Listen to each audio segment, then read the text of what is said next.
سلام دوستان عزیز، امیدوارم همگی جور و صحتمند باشید.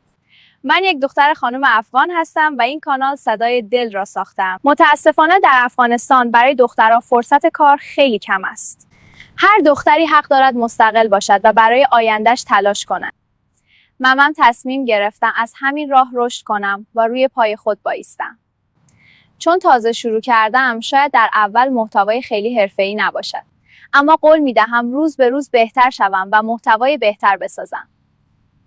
از شما خواهش می‌کنم که با فالو کردن و نظر دادن از من حمایت کنید. نقد و نظرهای شما برای من خیلی ارزش دارد و کمکم می‌کند بهتر شوم. ممنون از همراهیتان. خوش آمدید به کانال صدای دل.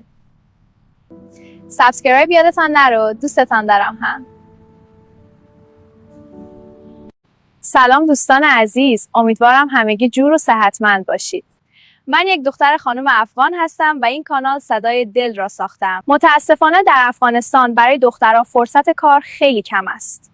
هر دختری حق دارد مستقل باشد و برای آیندهش تلاش کند. من تصمیم گرفتم از همین راه رشد کنم و روی پای خود بایستم.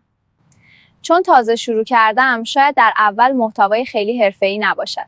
اما قول می‌دهم روز به روز بهتر شوم و محتوای بهتر بسازم. از شما خواهش می‌کنم که با فالو کردن و نظر دادن از من حمایت کنید. نقد و نظرهای شما برای من خیلی ارزش دارد و کمکم می‌کند بهتر شوم.